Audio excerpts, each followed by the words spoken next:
You're listening to the REITE Club podcast, where the focus is all about helping you grow your real estate investment portfolio and live the life you want to live. Come grow with us and join our community at thereiteclub.com. And now your hosts, Sarah Larby and Alfonso Salemi. I think that's really true. And you said something there about not scaring yourself, because fear is a really funny thing, right? Fear has so many levels. And gosh, we could talk about that for days probably. But let's look at that a little bit too. Like we know people are afraid of failure. Oh, we say it all the time. People are often very afraid of success, and they don't understand that, right? That can often be as much a barrier to getting out of your discomfort zone as the fear of failure. Oh, thank you for handing me that.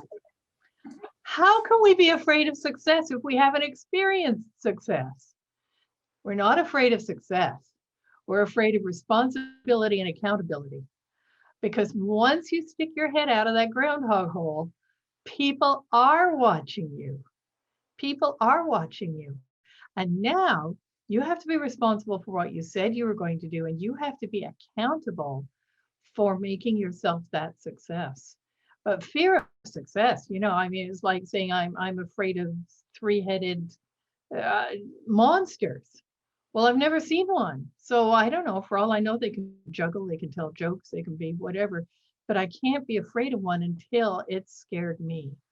So let's put it on the right footing. Let's drop this whole fear of success nonsense and say it's fear of accountability, it's fear of responsibility, and it's fear of sustainability in moving forward. Now, sustainability is closely related to something else you said, Laurel, and that is, it's fear of failure, but it's also understanding that sometimes we do blow it. Sometimes we make a mistake, and it's being able to roll with that punch, to learn from that punch, so that we might not have sustainable forward motion. It might, do a little bit of a zigzag thing, but each time we learn and do better. But it's not the death knell. It's a learning curve. Yeah. And a lot of the people that we interview on the podcast, and we ask, if you had all the, let's say the money or the assets kind of wiped clean, what are you left with your knowledge? And it's pretty unanimous that, you could kind of get back to where, a certain levels of that even quicker, right? By the mistakes that we've learned. Sometimes it's almost nice to have like a reset, right? To kind of go and try a new path in a new way with the additional experiences that we gather. Alfonso, you're so right. And I can actually speak to firsthand experience there, because 10 years ago, I was totally cleaned out financially by my now ex-husband, the Prince of Darkness. And, and as you can tell, I'm not exactly 30. So 10 years ago, that was terrifying. And yet I had that whole history. I had 20 years of business experience. I had 20 years reputation, because I've always stayed with what I do. I don't chop and change. I've always been a business consultant. And so when I stepped back in, and, it was tough going, no doubt about it, the first couple of years, but my reputation was there. People came around. And the build was exponentially faster than the first time around. So you're never left with nothing. You're quite right, Alfonso. As long as you have your mind, as long as you have your reputation, your experience, you're starting ahead. And yes, it changed me dramatically, because up to that point, I'd mostly focused on strategic planning. And after that, I could understand how the mindset played in. And so it's improved my business. It's improved myself. A million times. I really liked what you had to say about putting your head, like taking accountability and sticking your head up above the ground. It's like your little groundhog, right? So your head sticks up, and people can take pot shots at you. So what? You got hit by one. So what? Because goodness knows, I've sure been hit many times. I know Alfonso has. I know all the co-founders have. I know somebody in the REITE Club have. But we do roll the punches, and we learn, like you said. And I know for sure, like 1000% certainty, I would not be where I am today if I had not made mistakes and learned from them, along with everything else. I mean, we're not suggesting you just go out and make mistakes, because that doesn't really work. There's, I don't think. Anyway, I'd like to test that theory, but I think, you have your foundation, your knowledge, your network, your experience, your willingness to do something, your willingness to take accountability and responsibility, and then yes, your mistakes. Those are like, I mean, if you're creating a recipe for like baking something, then maybe your mistakes are like the leavening that goes into that makes it rise up, right? Yeah.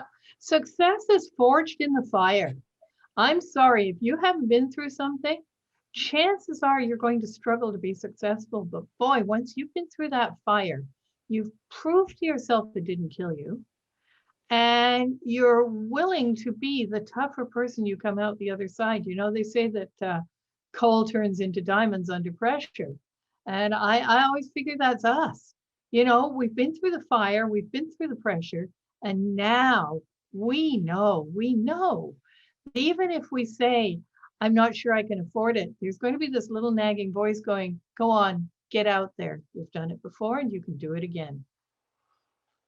Absolutely. I heard a quote one time is that, success is just a consecutive amount of failures, right? Or, and learning and maybe not necessarily failure. And I think it's just redefining those words, right? And that Yeah. pursuit.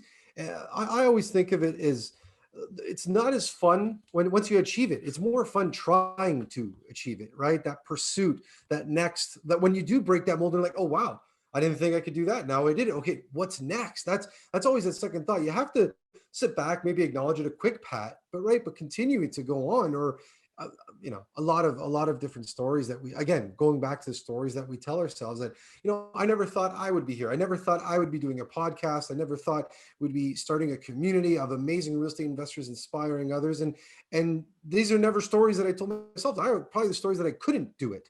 Right. And as we continue to go through it, there's no right way. But it's amazing that like once we tap into that and really change those philosophies, those mindsets right from the beginning, because that's the longer standing.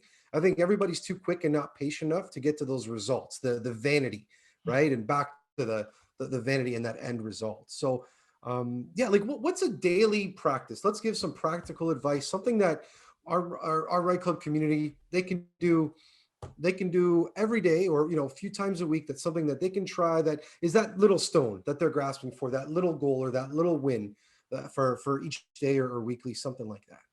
I have two tools that I use with my clients, and thank you for asking about this. And the first one is their weekly plan. And a weekly plan means that each day they have one goal. Now, that goal may have a few steps, but they have one goal for the day. And I remember clients saying to me after about 5 months of struggling, she said, Angela, I feel so stupid. She said, in my mind, I thought that goal had to be huge, and I was getting so frustrated. And she said, suddenly I realized the goal has to be achievable. And she said, I scaled it way down, and I couldn't believe at the end of the week how much further I had moved along from trying it any other way I've ever tried it. So the first thing is to set, again, those stones, those twigs, those trees, those whatever, small stepping stones, but set something every day so that you keep building a history of success, a history of wins. The other thing is when we get through putting out for the week what our goals are, I have what I call a today list. And a today list is not the same as a to-do list. A today list is what I think I can do today. And at the end of the day, we look at what we've achieved, and then we run it through. If something didn't quite work out, why didn't it work out? Did I have unexpected interruptions, which should be called expected interruptions? Was I perfection paralysis? Laurel, you talked about that. Did I bite off more than I can chew? And so I think sometimes in investing too, we get so afraid that we're going to bite off more than we can chew that we don't even know what we can chew. And so by doing this every day, you start to say, okay, I can chew this bit, maybe I can chew a bit more. But it's learning how you work. No two people ever work the same. We bring different experience, we bring different knowledge, we bring different habits to the game. And so, if you're mindful every single day of what your day and your ability and the stresses and the strains and something I call your roles and your goals, how they play into your life, then it's going to give you a really good understanding of what you can accomplish and what you can't accomplish, what you can risk and what you can't risk. But it's going to be real. It's not going to be made up in your mind. And at the end of every day, I ask people to sit down and write one thing, just one thing that they rocked today, something that was awesome. And as you can tell, I'm always talking about building forward on success. So once you learn what you can measure, then you start gathering that evidence. You start gathering those success stories, and those are good stories, and they quickly overcome the other stories, the myths and the lies stories. So you start just building yourself a history of success stories. It's that simple. And it also allows you, well, once you write those things down, and so now over weeks and months, you've got a real track record. I mean, you can actually go look at it, right? If you wrote it on paper, you can actually pick it up, feel it, smell it, whatever. It also gives you insights as to, okay, I did this, didn't really like it, but I did it. Now you can figure out what you can delegate. I mean, there's so many things that gives you, right? I can delegate this. I can bring someone in to do that. Oh, I really never ever want to do that again. I may have liked it, but I may have done it and maybe done it well, but I never ever want to do that again.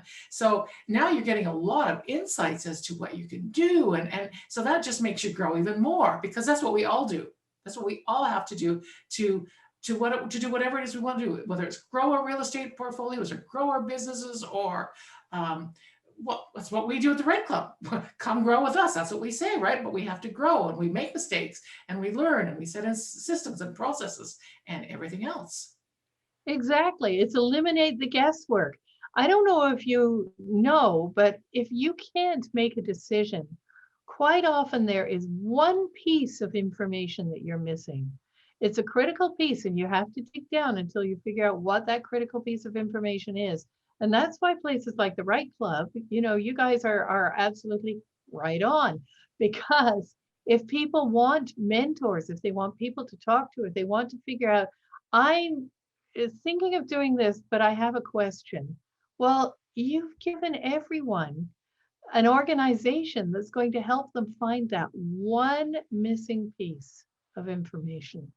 And that's usually all it is. When you think back to decisions that you've deferred or delayed, ask yourself, what was it that I needed to know that would have helped me over that spot?